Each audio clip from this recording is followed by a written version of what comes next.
We remain steadfast in our commitment in delivering local news that matters. Stories that inspire. Enriching the lives of Filipinos in the Philippines and across the globe. This is your GMA Regional TV. Buong puso para sa Pilipino.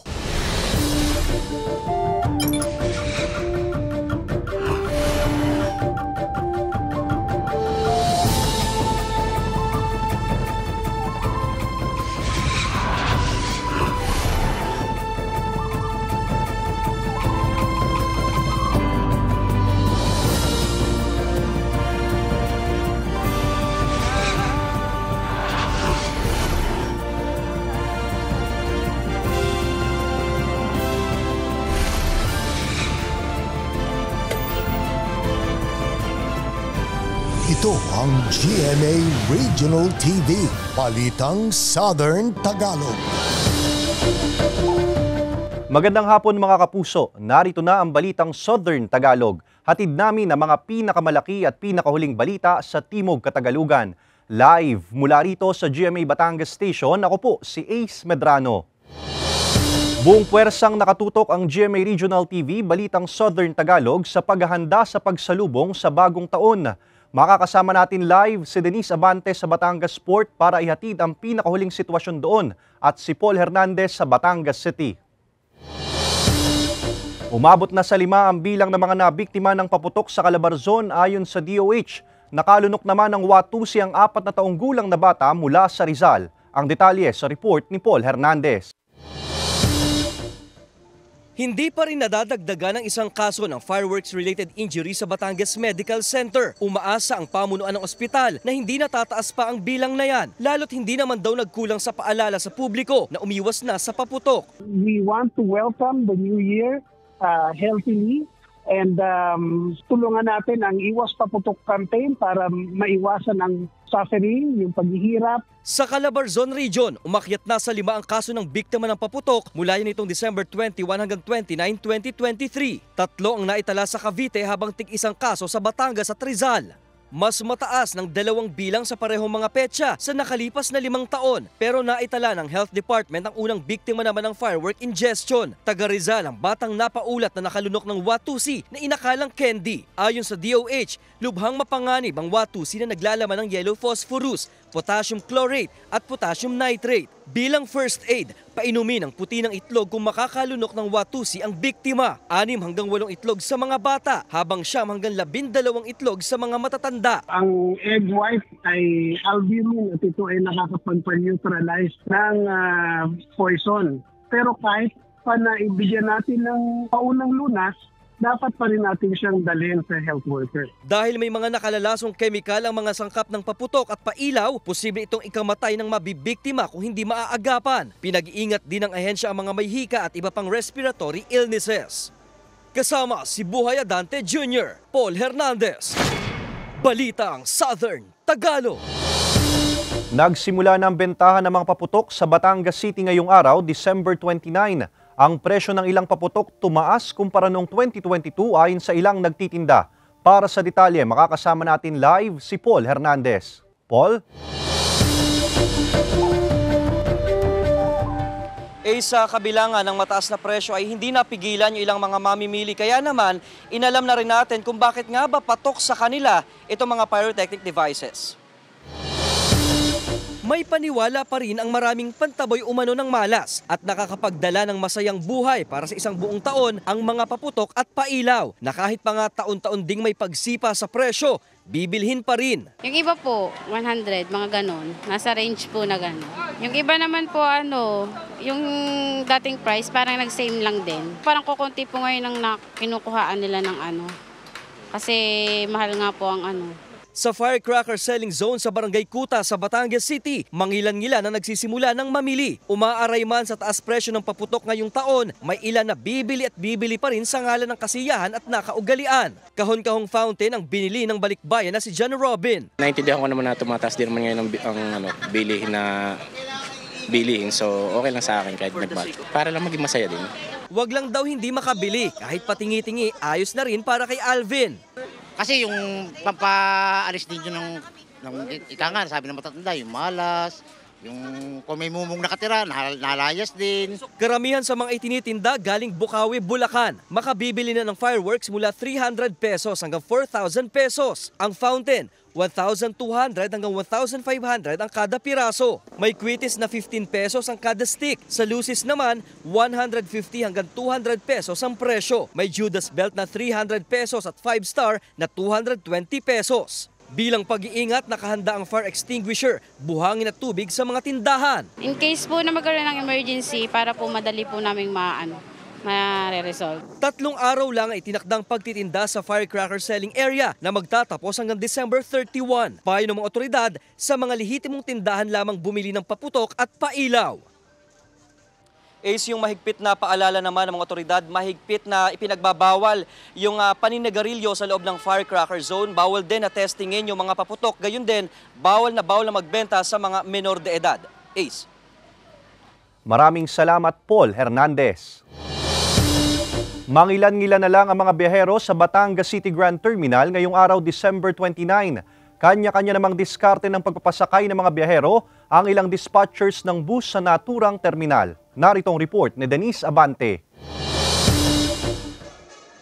Paunahan sa pagtawag ng mga pasahero, nariyan ang lapitan at tulungan ng mga ito sa pagdadala ng gamit. Hindi iniinda ang tirik ng araw at init ng panahon, makapasakay lamang ng mga pasahero. Ganyan ang diskarte ng mga callers. Mapuno lamang ang mga bus patungo Maynila at iba pang karating na probinsya. Matumal kasi ang dating ng mga biyahero kaninang umaga hanggang magtanghali sa Batangas City Grand Terminal. Para sa caller na si Joseph, kailangan daw magdoble effort para makapagpasakay ng mga pasahero.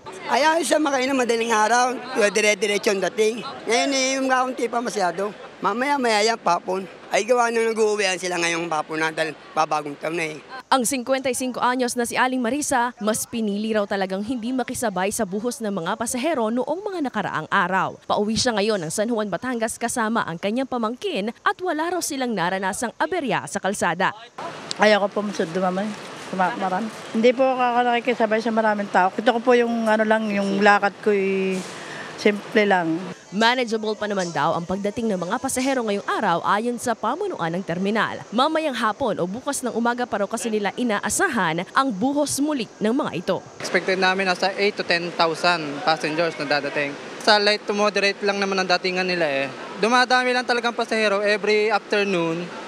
Then sa gabi naman, wala na. Expected namin ma'am na pagdami na pasahero is talaga siguro by tomorrow, 30-31. So talagang last minute na talagang uwian. Hindi rin naman daw kukulangin ang mga bus na babiyahe. Depende na lang daw kasi sa daloy ng trapiko sa mga madadaan ng lugar ang pagbalik ng mga ito. Kasama si Kel Ravaca, Denise Abante, Balitang Southern, Tagalog. Mga kapuso, asahan na magandang panahon ngayong weekend ayon sa Pag-asa. Ang pagulan naman sa ilang bahagi ng Calabarzon dulot ng localized thunderstorms. Alamin yan sa report ni Paul Hernandez. Bonding by the beach muna ang huling getaway activity bago magsara ang 2023 ng magkakaanak at magkakapitbahay ni Dayan at Jay mula Barangay San Isidro Labac sa Batangas City. Ano po kasi dito, nakakapag-chill, nakakapag-relax, ganun. Masaya, tapos yun, nakakapag-swimming na din. Pag uwi po kami dito, lagi dito kami nagbabanding, magkakapamilya. Uwi from? Saan ba kayo? Santo Tomas po. Bukas pa raw sila mamimili ng panghanda ng pang-medyanoche. Sayang naman daw kasi ang magandang panahon na masulit ang kalmadong lagay ng dagat. Kaya bata at matatanda, enjoy sa paliligo. Sa pagtataya ng Pag-asa, generally fair weather ang aasahang panahon ngayong araw sa Batangas. Sabi ng State Weather Bureau, northeast monsoon o hanging amihan at easterlies na nagdadala naman ng mainit na hangin mula sa Pacific Ocean ang umiiral na weather system sa bansa. Sa Pangkalahatan, northeast monsoon po yung umiiral affecting northern and central Luzon. And then sa rest of the country, easterlies naman po, sama na po tayo doon. Kung makararanas man daw ng pag-ulan sa mga lugar sa Calabarzon, localized thunderstorms lamang daw ito. Hindi raw nagtatagal ang mga pag-uulan. Walang weather disturbances ang nakikita hanggang sa huling weekend ng 2023. Walang bagyong inaasahan sa pagtatapos ng taon. Ganun nga po yung mga nararanasan natin ngayon. Siguro po dalat din po ng epekto ng El Nino. Kaya po ganun, medyo madalang po yung mga pag-ulan natin na sa ngayon ay dahil po sa El Nino. Gayunman, Pinabili ng mga otoridad na maging handa sa pabago-bagong lagay ng panahon. Magbitbit palagi ng mga pananggalang sa init at ulan kung lalabas ng bahay.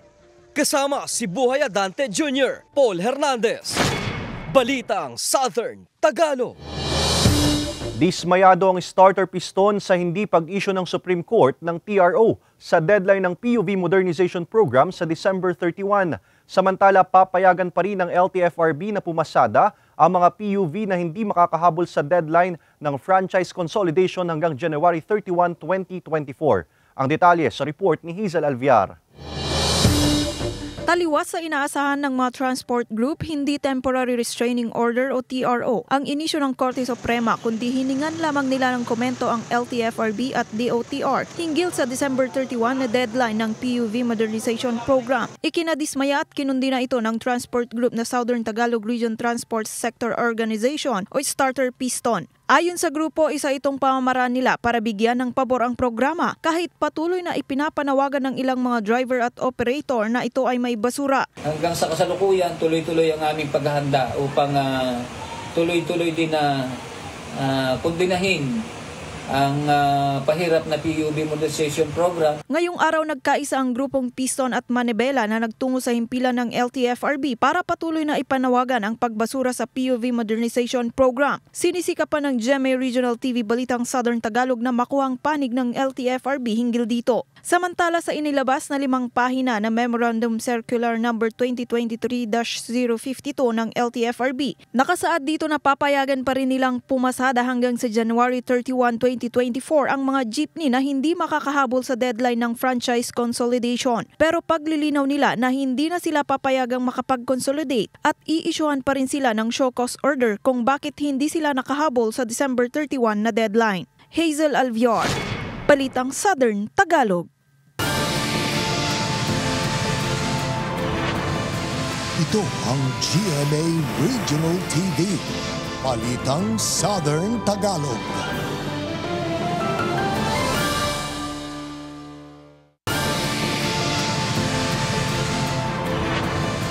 Ito ang GMA Regional TV, Balitang Southern Tagalog.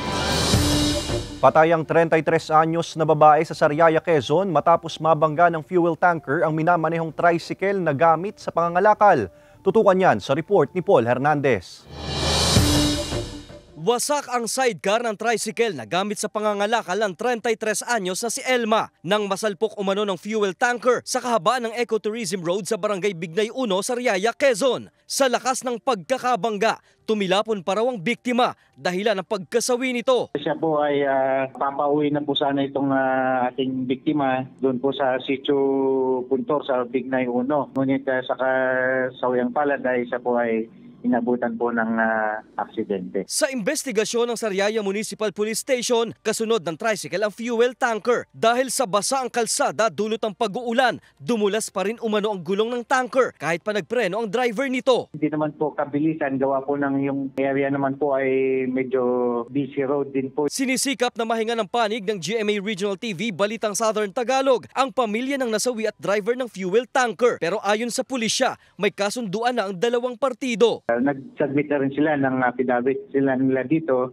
signed by their counsel. Nag-ayos na po sila. Payo ng otoridad na doblehin ang pag-iingat sa pagmamaneho kapag madulas ang kalsada. Paul Hernandez, Balitang Southern Tagalog. Naranasan ng kakaunting bilang ng mga biyaherong magtatawid dagat sa Batangas Port kaninang umaga. Pero ang buhos ng mga biyahero posibleng maranasan mamayang gabi o bukas ayon sa pamunuan ng Pantalan. Para sa detalye, makakasama natin live si Denise Abante. Denise?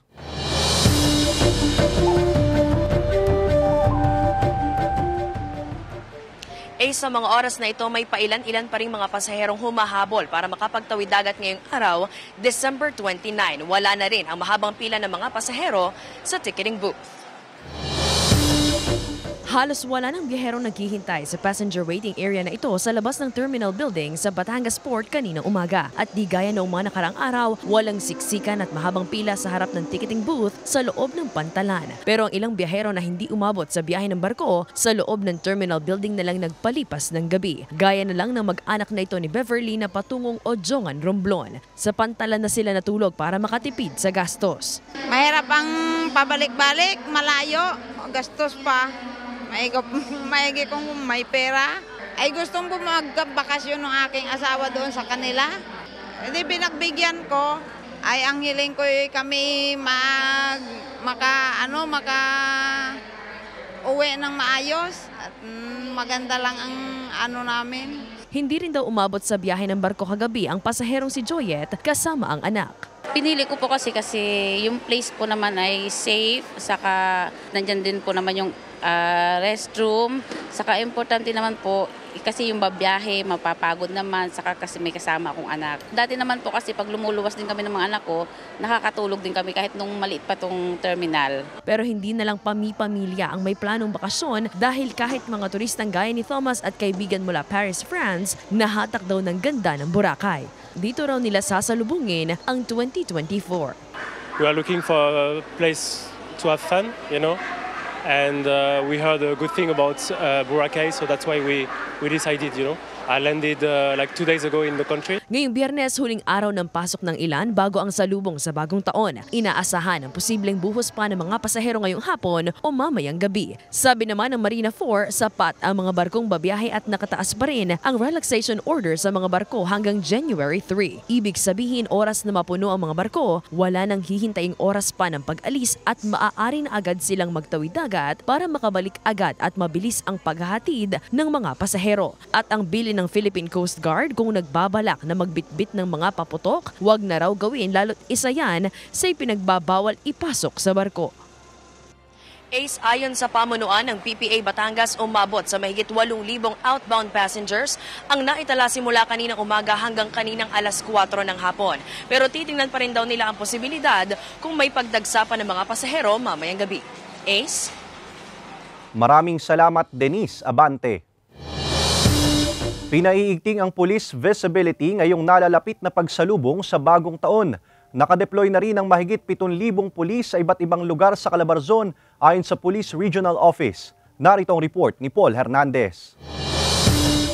3 araw bago ang bagong taon, mas hinigpitan pa ng mga uniform personnel ang pagbabantay nila sa seguridad ng taong bayan. Nananatili ang police visibility mula sa mga pantalan, bus terminal, mga pasyalan gaya ng mall, parke, palengke, mga lansangan at iba pang place of convergence. Mahigit sa 7,000 uniform personnel ang nakakalat sa Calabarzon Region para tumugon sa mga aksidente at kaguluhan. Kailangan daw itong gawin sa pagpapanatili ng peace and order sa rehiyon. Nagpaalala rin ng PNP sa mamamayan na lalabas ng bahay para magbakasyon at tiyaking nakakandado ang mga pinto at bintana ng bahay bago umalis. At tanging sa mga kakilala lang ipagkatiwala ang bahay. Makakatulong ito para maiwasan ang insidente ng nakawan. Huwag na rin daw mag-post sa social media ng mga ATM o ang tinatawag na at the moment post. Nakakatawag pansin daw ito sa mga kawatan na magsasagawa ng masasamang aktibidad. Paalala rin ng otoridad sa mga motorista na pairali ng disiplina sa lansangan sa lahat ng pagkakataon. Magbaon na rin ng mahabang pasensya dahil sa aasahang traffic build-up.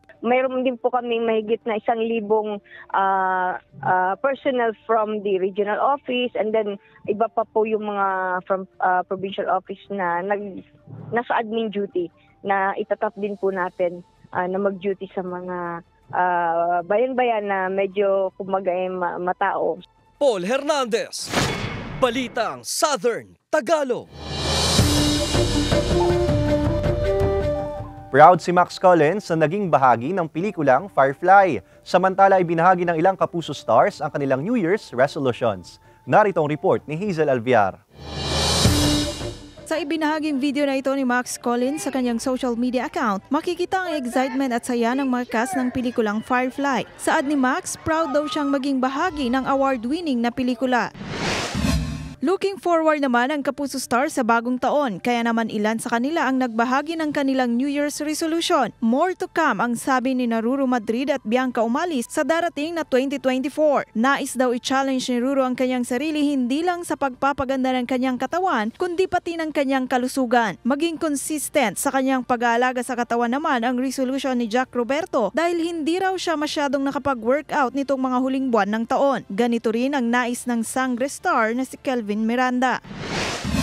Samantala may pag-asa pa kaya ang pagmamahalan ni Atom at Stella matapos ang lahat? Makuha rin kaya ni Zarina na humingi ng kapatawaran kay Atom? Huwag palampasin ang huling gabi ng Love Before Sunrise pagkatapos ng Black Rider. Hazel Alvior, Balitang Southern Tagalog.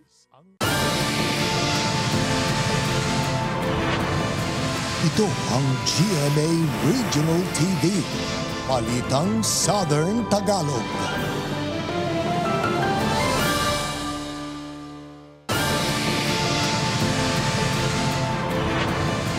Ito ang GMA Regional TV, Balitang Southern Tagalog.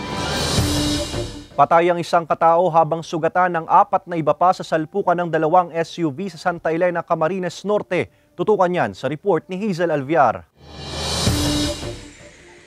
Isa ang patay habang 4 ang sugatan sa salpukan ng isang van at SUV kahapon sa kahabaan ng Purukuan, Barangay San Vicente, Santa Elena, Camarines Norte. Ayon sa Santa Elena Police, minamaneho ng isang alias Toto, residente ng San Rafael, Lagunoy ang van at sakay nito ang 3 pasahero. Habang minamaneho naman ni alias Tope, residente ng Poblasyon Santa Rosa, Laguna ang SUV. Binabaybay umano ng van ang kahabaan ng Maharlika Highway patungo sa direksyon ng Metro Manila nang mabangga ito ng SUV mula sa kasalungat na direksyon matapos itong maukupa ang kabilang linya. Agad dinala sa ospital ang mga biktima habang patuloy naman ang imbestigasyon ng pulisya. Samantala sa hiwalay na insidente sa kaparehong araw, isang kotse naman ang sumabog ang kaliwang unahang gulong habang binabaybay ang Maharlika Highway sa bayan ng Basod, dahilan para salpukin nito ang kasalubong na truck. Wala naman umanong malubhang nasaktan sa insidente. Paalala ng LTO DAET, hanggang 2 oras na diretso lamang ang maximum na pagmamaneho ng isang driver. Payo rin nila na huwag magmaneho ng nakainom. Kung lumampas ka ng 2 oras, yan po ay hindi mo na mapipigilang pumikit. Kung sakali man tayo ay maka-experience ng kasiyahan na yan sa gabi, tapos pag sa umaga magdadrive o madaling araw magdadrive, sikapin natin na tayo ay may driver o di kayo magpaiwan na doon sa bahay kung saan tayo nagkasiyahan para maiwasan yung sakuna. Hazel Alvior, Balitang Southern Tagalog. Patay ang 27 anyos na mag-uuling matapos umanong pagsusuntukin ng kapitbahay sa Tagkawayan, Quezon. Ang detalye sa report ni Denise Abante.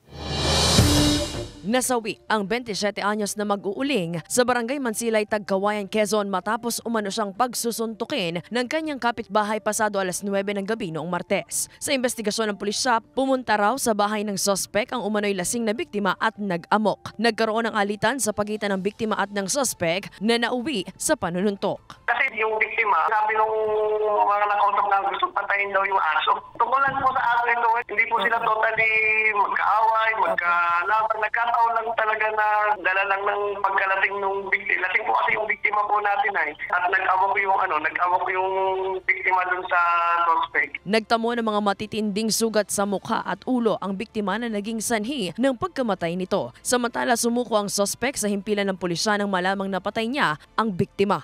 Nahaharap siya ngayon sa kaukulang reklamo at kasalukuyang nasa temporary custodial facility ng Tagkawayan Police Station. Paalala lang po namin, lalo na ngayon, magkabagong taon, medyo marami po ang kasiyahan po natin, yung mga inuman. Ilagay po sa tama po yung pag-iinom po natin. Kung tayo po ay nakakainom na, umuwi na lang tayo, matulog o magpahinga. Sinisika pa ng GMA Regional TV, Balitang Southern Tagalog, na makuhanan ng pahayag ang pamilya ng biktima at ang suspect. Denise Abante, Balitang Southern Tagalog. Nagbabala ang pulisya sa publiko ukol sa paggamit ng open pipe na tambutso bilang alternatibong pampaingay sa bagong taon. Alamin yan sa report ni Paul Hernandez. Laman man araw-araw ng kalsada dahil sa pamamasada at kahit pa kabi-kabilang harurot ng tambucho ng tricycle ang naririnig ni Ponciano, ang tunog ng open pipe muffler ang tila hindi niya raw makakasanayan. Mga maingay nga mga tunog, biglang harurot, overtake sa iyo. Maingay. Ang ingay raw kasi nito labis na nakakabulahaw pero ginagawa pa rin ito lalo na ng ilang nagmomotorsiklo tuwing magpapalit ang taon. Babala ngayon ng pulisya, iwasan ang gumamit ng open pipe na tambucho. May ibang alternatibo naman daw na pampaingay. Nakaka-istorbo din po yan sa mga babayan natin. Tsaka talaga pong sobrang ingay po. Ayon sa PNP, takaw-awi raw ito at marami silang natatanggap na mga reklamo tungkol dito. Ang ilang barangay at bayan nga raw may mga ordinansa pa hinggil sa pagbabawal nito. Yan po inuhuli po din ng ating PNP. Katulong po yung ating mga sa local, sa LGU po natin. So, wag na lang po natin gamitin yan. Ano? Nagbanta rin ng mga otoridad na sasamsamin nila ang mga open pipe na tambucho kung mahuhuli nila ang mga motoristang gumagamit nito. Kasama si Buhay Adante Jr., Paul Hernandez, Balitang Southern Tagalog. Tumaas ang presyo ng ilang bilog na prutas sa Batangas City New Market ilang araw bago ang pagsalubong sa bagong taon. Nagbabalik sa report si Paul Hernandez. Panghain sa mesa para sa salubong sa bagong taon ang mga bilog na prutas na inuutay-utay ng bilhin ni Emma sa Batangas City Old Public Market. Dahil nakabudget ang pera, pongkan at mansanas muna ang binili niya. Dahil mahirap mamili, may konti pang budget, kaya namimili na. Makumpleto lang ang 12 pirasong bilog na prutas, pa isa-isa lang kung bumili si Daphne. Yung iba 3, pag kaya rin ng budget, pero pag hindi, isa-isa lang po. 3 araw bago mag-2024, ramdam ang pagdami ng mga mamimili. Ayon sa ilang tindera, dadagsa pa raw sila bukas hanggang December 31. Asahan din na posibleng pagtaas sa presyo ng mga bilog na prutas. Sa ngayon, wala pa raw paggalaw sa presyo ng mga bilog na prutas. 20 pesos kada piraso ang pongkan at lemon, 25 pesos hanggang 40 pesos ang mansanas, 100 pesos ang pinya kada piraso, 300 pesos per kilo ang grapes, mangosteen 260 per kilo, 100 pesos naman ang per kilo ng melon at chiko. Ang pakwan, 150 pesos ang isa. Bukas mas lalo na aasahan natin ang mas mataas na presyo at hanggang 31. Pwede pong mga ganon, 20 o hanggang 50 pesos. Sa halimbawa po sa mga per kilo. Ipinapayong unahin ng bilhin ng mga prutas na hindi basta-basta nabubulok. Pero kung hindi magkasya at hindi makakumpleto sa mga sinasabing pampaswerteng bilog na prutas, available ang mga prosperity candies na 10 pesos ang kada balot. May tikoy na rin na mabibili mula 90 pesos hanggang 190 pesos ang presyo kada box. Kasama si Buhay Adante Jr., Paul Hernandez, Balitang Southern Tagalog. Mga kapuso, may plano na ba kayo kung saan ninyo sasalubungin ang 2024? Kung wala pa, let's all unite sa Kapuso Countdown to 2024 sa Mall of Asia. Tampok dyan ang inyong favorite Kapuso stars, gaya ni na Julian San Jose, Raver Cruz, Ken Chan, Christian Bautista, Andrea Torres, Sanya Lopez, at Miss Universe Philippines 2023 Michelle D. Present din ang iba pang Sparkle stars tulad nina Kailin Alcantara, Christopher Martin, Isabel Ortega, Lexi Gonzalez, Ashley Ortega, Rabia Mateo at marami pang iba. Sa linggo na yan, December 31, 10:30 p.m. Samantala, mapapanood nyo po ang episode na ito at iba pa ang pinakahuling lokal na balita sa official website ng GMA Regional TV, www.gmaregionaltv.com. Pwede rin kayong bumisita sa aming official YouTube channel, GMA Regional TV, at i-click ang subscribe button para sa pinakamainit na balita mula sa rehiyon. Dahil sa GMA Regional TV, local news matters. Mga kapuso, 3 araw na lang, bagong taon na. At yan ang mga pinakamalaki at pinakahuling balita sa Timog Katagalugan. Maraming salamat sa pagsama sa amin pati na mga kapuso sa ibang bansa na tumutok sa mga balita sa rehiyon. Kami, ang GMA Regional TV Balitang Southern Tagalog, buong puwersa para sa mas malaking misyon at mas malawak na paglilingkod sa bayan.